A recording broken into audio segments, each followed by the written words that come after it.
A gente começa essa edição trazendo para você que o presidente dos Estados Unidos, Donald Trump, renovou a ameaça ao Irã e disse para que um acordo seja fechado, ou o Estreito de Hormuz, reaberto, em até 48 horas. Enquanto isso, o Irã disse ter usado um novo sistema de defesa aérea na operação que abateu um caça dos Estados Unidos.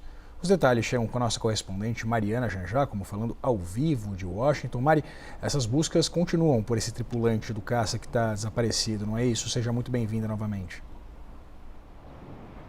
Oi, Vitor, obrigada. Sim, continuam as buscas tanto do lado dos Estados Unidos quanto do lado do Irã. O Irã buscando capturar esse tripulante do caça americano que foi derrubado. Foram 2 aviões militares derrubados ontem. Agora, Donald Trump, então, voltou às redes sociais para lembrar o prazo que ele havia dado de atacar a infraestrutura energética do Irã, caso o Irã não reabra o Estreito de Hormuz. O prazo acaba na segunda-feira e Donald Trump foi às redes sociais dizendo que faltam 48 horas e que é melhor o Irã reabrir o Estreito de Hormuz ou então o inferno será liberado. Aí a mídia estatal iraniana respondeu também agora há pouco, Vitor, dizendo que a região inteira vai se tornar um inferno se a escalada continuar. Ou seja, ameaças dos dois lados e a fala que você destacou, Vitor, do Irã, dizendo que usou sistemas de defesa aérea novos, é uma fala importante do lado iraniano, porque Donald Trump, durante essa semana, disse que os radares do Irã e os sistemas de defesa aérea do Irã tinham sido completamente destruídos. E aí, no final de semana, o Irã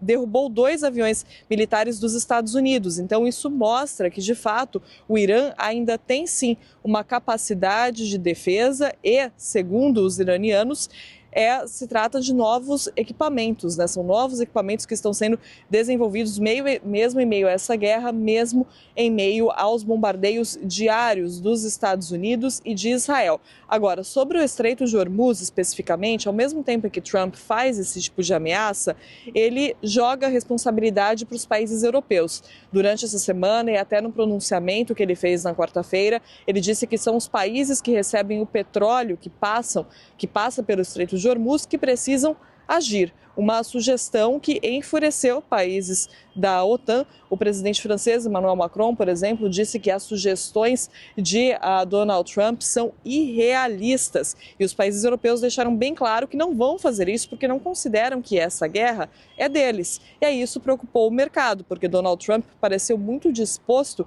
a deixar a situação do Estreito de Hormuz como está.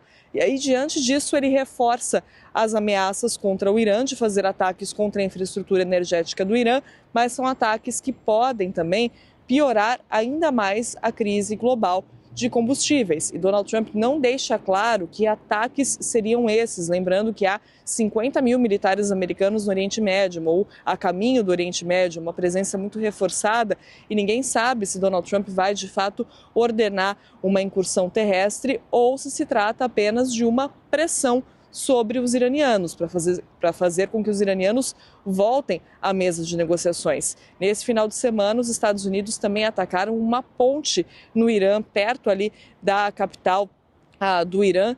Então, vem escalando, os ataques vêm escalando de ambos os lados, as ameaças vêm escalando de ambos os lados, porque há um ataque dos Estados Unidos contra uma ponte em um dia, um ataque iraniano derrubando 2 aviões militares no outro. E aí, só para a gente explicar, o primeiro avião militar tinha esses 2 tripulantes, um deles foi resgatado e o outro é esse que continua desaparecido.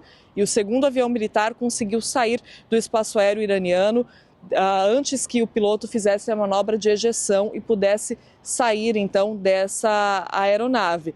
Isso já traz muita preocupação, porque a gente está vendo essa escalada nas ameaças e nos ataques. E, claro, o outro motivo para a preocupação é esse afastamento dos Estados Unidos da OTAN, com esse tipo de cobrança e com críticas. Donald Trump criticou a OTAN mais uma vez também nas redes sociais, chamando a OTAN de uma aliança extremamente enfraquecida, um parceiro extremamente enfraquecido e que não pode ser confiado.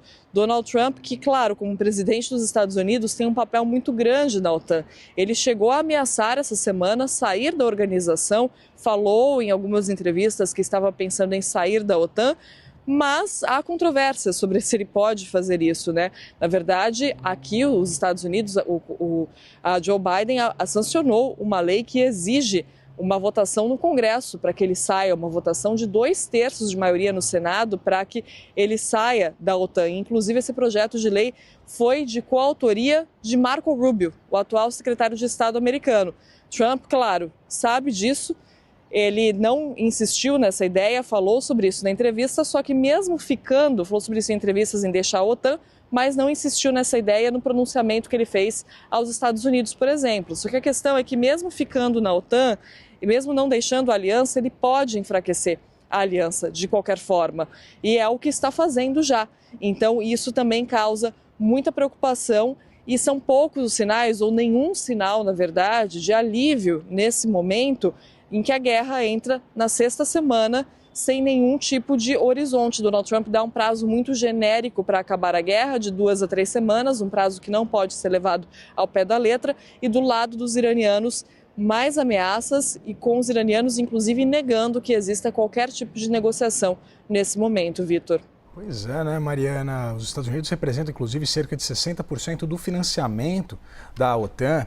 E você mencionou esse pronunciamento feito por Donald Trump à nação, no qual, inclusive, ele deixou claro que os objetivos nessa incursão no Irã estariam próximos de serem alcançados. Ao mesmo tempo, a gente tinha uma expectativa, a partir, evidentemente, da morte também do Ayatollah Ali Khamenei, que esse regime dos ayatollahs fosse minimamente balançado, o que aparentemente não aconteceu. Trump agora sinaliza que há um diálogo maior com o que ele chamou de novo regime, que a gente sabe que é uma mentira. Queria entender exatamente que objetivos seriam esses e quais seriam os limites de Donald Trump, dada essa pressão que a gente acompanhou anteriormente, né, do ponto de vista doméstico, do ponto de vista de preços. Donald Trump, só para a gente lembrar, ele começou falando quando fez os primeiros ataques, que o povo iraniano deveria retomar o controle do poder.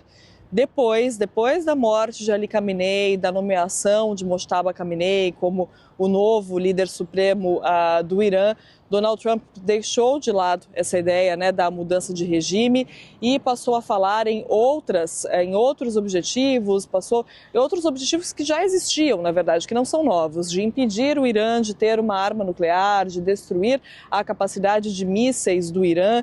E agora ele volta a falar sobre isso. Nesse pronunciamento, ele falou sobre isso mais uma vez e disse que os objetivos estavam muito perto de serem alcançados. E faz isso como uma parte de uma estratégia alinhada da Casa Branca de determinar objetivos no Irã, já que Trump não conseguiu justificar essa guerra para a população aqui nos Estados Unidos. Ele não conseguiu justificar por que está gastando tantos recursos, estou falando de dinheiro, recursos militares, aumentando preços aqui dos combustíveis, uma consequência clara dessa guerra, né, para os americanos. Então ele tenta focar nesses objetivos que passam longe da ideia de mudança de regime e estão mais ligados à questão da arma nuclear e de destruir a capacidade balística, a capacidade de mísseis do Irã.